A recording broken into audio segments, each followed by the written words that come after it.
नमस्कार. संस्कृत शब्दसंग्रह मालिकेच्या या तिसऱ्या आणि शेवटच्या भागात आपलं खूप खूप स्वागत आहे. आपण मूलभूत शब्दांपासून सुरुवात करून आता प्रगत दैनंदिन वापरापर्यंत एकत्र आलो आहोत. चला तर मग सुरू करूया आपला शेवटचा पण सगळ्यात महत्त्वाचा टप्पा. आज काय खास आहे? तर आज आपण आपल्या रोजच्या आयुष्यातले महत्त्वाचे विषय म्हणजे आरोग्य, शिक्षण, आपलं ऑफिस आणि प्रवास या सगळ्याशी संबंधित 60हून जास्त शब्द शिकणार आहोत. आणि हो, थांबा, शेवटी आपण संपूर्ण मालिकेची एक मस्त उजळणी पण करणार आहोत, म्हणजे हे सगळे शब्द डोक्यात अगदी पक्के बसतील. चला, तर मग सुरुवात करूया शरीर आणि आरोग्यापासून. आपण नेहमीच म्हणतो ना, पहिलं सुख निरोगी काया. सगळ्या गोष्टींचा पाया आपलं शरीरच तर आहे, नाही का? म्हणूनच आरोग्याशी संबंधित शब्द जाणून घेणं खूप महत्वाचं आहे. ह्यामधला सगळ्यात महत्त्वाचा शब्द म्हणजे आरोग्यम. याचा अर्थ आहे आजार किंवा कोणत्याही दुखापतीपासून मुक्त असण्याची स्थिती. आणि म्हणूनच तर म्हणतात ना, आरोग्यम परमम धनम, म्हणजे आरोग्य हीच आपली सगळ्यात मोठी संपत्ती आहे. आता आपण पटकन आपल्या शरीराच्या काही मुख्य भागांची नावं बघूया. पहिला शब्द आहे शिरः, म्हणजे आपलं डोकं. समजा डोक्यात दुखत असेल तर आपण म्हणू शकतो मम शिरसी वेदना अस्ति. मग आहे नेत्रम, म्हणजे डोळा. अहम नेत्रेण पश्यामी, म्हणजे मी डोळ्यांनी पाहतो. हस्तः, म्हणजे हात. सह हस्तेण लिखती, तो हाताने लिहितो. आणि पादः, म्हणजे पाय. बालकः पादाभ्याम चलती, म्हणजे मुलगा पायांनी चालतो. शरीराचे भाग बघितले, आता आरोग्याविषयीचे काही शब्द पाहू. उदरम म्हणजे पोट. पोटात दुखत असेल तर म्हणायचं मम उदरे वेदना असते. वेदना हा शब्द दुखणं किंवा पेनसाठी वापरतात. निरोगी राहण्यासाठी व्यायामः तर हवाच, म्हणजे व्यायाम.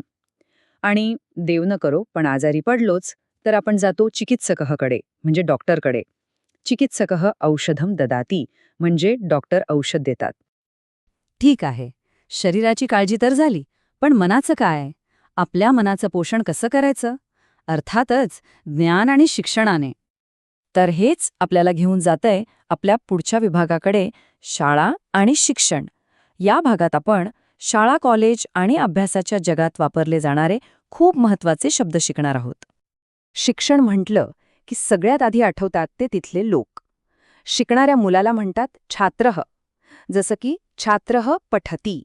आणि मुलगी असेल तर छात्रा. आणि जे आपल्याला शिकवतात ते आपले गुरु.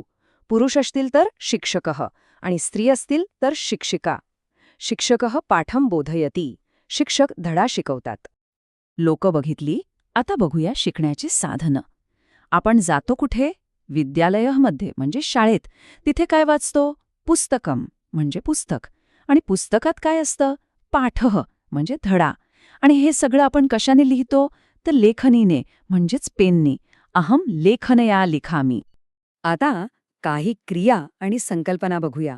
सगळ्यात महत्वाचं आहे अभ्यासः. सा अभ्यासम करोती, म्हणजे ती अभ्यास करते.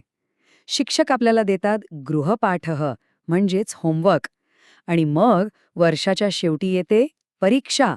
श्वः मम परीक्षा अस्ति, उद्या माझी परीक्षा आहे. आणि परीक्षेत काय असतात? भरपूर प्रश्न. चला, आपलं शिक्षण पूर्ण झालं. आता आपण जातो व्यावसायिक जगात. मग प्रश्न पडतो की ऑफिसमध्ये संस्कृतमध्ये कसं बोलायचं? याच प्रश्नाचं उत्तर आहे आपला तिसरा विभाग, नोकरी आणि कार्यालयीन जीवन. तुम्हाला आश्चर्य वाटेल, पण आजच्या मॉडर्न ऑफिस लाईफमध्ये सुद्धा संस्कृत किती उपयोगी ठरू शकते हे तुम्हाला आता कळेल. चला, ऑफिसमधल्या काही बेसिक शब्दांपासून सुरुवात करू. आपण जिथे जातो ते कार्यालयः, म्हणजे ऑफिस. तिथे आपण काय करतो? कार्यम, म्हणजे काम. जे काम करतात ते कर्मचारी. आणि या सगळ्यांना सांभाळतो तो प्रबंधकः, म्हणजेच मॅनेजर. आता ऑफिसमध्ये रोज काय काय होतं ते बघूया. कामाबद्दल चर्चा करायला सभा, म्हणजे मीटिंग असते. महिनाभर काम केल्यावर जे मिळतं ते वेतनम, म्हणजे पगार. कधीतरी सुट्टी हवी असेल तर आपण अवकाशः घेतो. आणि मग कामाचा अहवालः, म्हणजे रिपोर्टही द्यावा लागतो. आणि आता सगळ्यात इंटरेस्टिंग भाग. बऱ्याच जणांना वाटतं संस्कृत जुनी भाषा आहे. पण बघा, आधुनिक गोष्टींसाठी सुद्धा यात शब्द आहेत. आपला कॉम्प्युटर, त्याला म्हणतात संगणकः. आपला फोन, तो आहे दूरभाषः.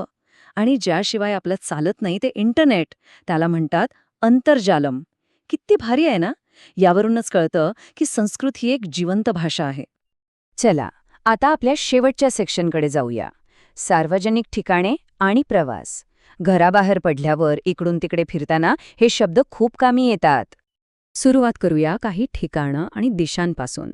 लहानची वस्ती असेल तर ग्रामः म्हणजे गाव, आणि मोठं असेल तर नगरम म्हणजे शहर. जसं की मुंबई एकम बृहत नगरम अस्ति. आणि दिशा? सोपं आहे. पूर्वः, पश्चिमः, उत्तरः आणि दक्षिणः. आता जागा आणि हालचाल दाखवणारे काही शब्द. एखादी गोष्ट जवळ असेल तर समीपे, आणि लांब असेल तर दूरे. जाण्याला म्हणतात गच्छति, जसं की बालकः विद्यालयम गच्छति, आणि येण्याला आगच्छति. सोपे आहे की नाही? वाह! तर आपण हे चारही महत्त्वाचे विषय पूर्ण केले आहेत. आता वेळ आहे या संपूर्ण मालिकेची एक छोटीशी पण मस्त उजळणी करण्याची. समजा ही तुमची संस्कृत शब्दांची एक नवी कोरी टूलकिट आहे. चला, एकदम पटकन नजर टाकूया. आपण सुरुवात केली होती नमस्ते आणि मम नाम यांसारख्या मूलभूत शब्दांपासून. मग आपण आलो आहारावर, जसं की अन्नम फलम. त्यानंतर गच्छामी सारख्या क्रिया शिकलो. आणि आज तर आपण आरोग्यम आणि कार्यालयः सारख्या प्रगत शब्दांपर्यंत पोचलो आहोत. किती छान प्रवास होता हा. तर ही होती आपली 3 भागांची खास संस्कृत शब्दसंग्रह मालिका. पण एक लक्षात ठेवा, आपलं शिकणं इथे थांबत नाहीये. आता खरी मजा आहे हे सगळे शब्द आपल्या रोजच्या बोलण्यात वापरायचे आहेत. कारण सराव केला तरच कोणतीही भाषा आपली होते. चला तर मग, पुन्हा भेटूया. पुनर्मिलामः.